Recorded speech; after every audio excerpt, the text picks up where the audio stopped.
Remand শেষে আজ আদালতে নেওয়া হবে সাবেক ডেপুটি স্পিকার শামসুল হক টুকু, প্রতিমন্ত্রী জুনায়েদ আহমেদ পলক, ছাত্রলীগের ঢাকা বিশ্ববিদ্যালয় শাখার সাধারণ সম্পাদক তানভীর হাসান সৈকতকে। গতকাল গ্রেফতার সাবেক এমপি সাদেক খানকেও আদালতে নেওয়ার কথা আজ। এই মুহূর্তে মিন্টো রোডে ডিবি কার্যালয়ের সামনে আছেন রিপোর্টার নিবিড় সাহা, সরাসরি যাচ্ছি তার কাছে।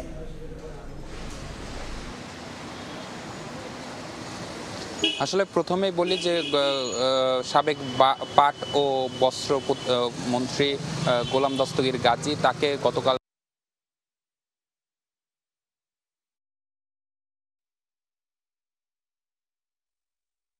আমরা জানতে পেরেছি এবং এর আগে আমরা যেমনটি দেখেছি যে আসলে গতকাল সন্ধ্যায় গ্রেফতার করা হয়েছে করা হবে এই ডিবি অফিস থেকে, এমনটি কিন্তু আমরা জানতে পেরেছি। এবং এর আগে আমরা যেমনটি দেখেছি যে আসলে গতকাল সন্ধ্যায় গ্রেপ্তার করা হয়েছে মোহাম্মদপুর এলাকার যিনি আগের সাবেক সংসদ সদস্য ছিলেন, অর্থাৎ আওয়ামী লীগের সংসদ সদস্য ছিলেন সাদেক খান, তাকেও গ্রেপ্তার করা হয়েছে। তিনি আসলে সাবেক একজন মার্কিন রাষ্ট্রদূতের গাড়িবহরে হামলার যে মামলাটি ছিল সেই মামলার আসামি। এবং ডিবি সূত্রে আমরা যেমনটি জানতে পেরেছি যে পল্টন থানায় যে দায়ের করা হয়েছে একটি হত্যা মামলায় যে গ্রেপ্তার হয়েছিলেন সাবেক প্রতিমন্ত্রী জুনায়েদ আহমেদ পলক, জাতীয় সংসদের সাবেক ডেপুটি স্পিকার শামসুল হক টুকু এবং ঢাকা বিশ্ববিদ্যালয় ছাত্রলীগের সাবেক সাধারণ সম্পাদক তানভীর হাসান সৈকত, তাকেও তাদের যে গত 15 তারিখে যে 10 দিনের রিমান্ড মঞ্জুর করেছে আদালত,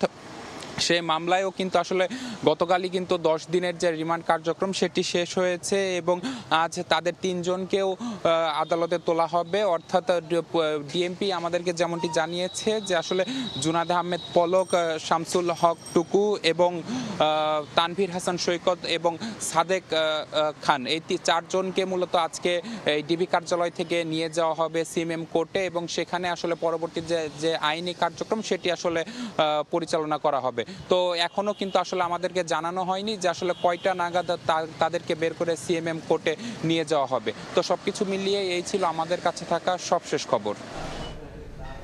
সরাসরি ছিলাম মিন্টো রোডের ডিবি কার্যালয়ের সামনে।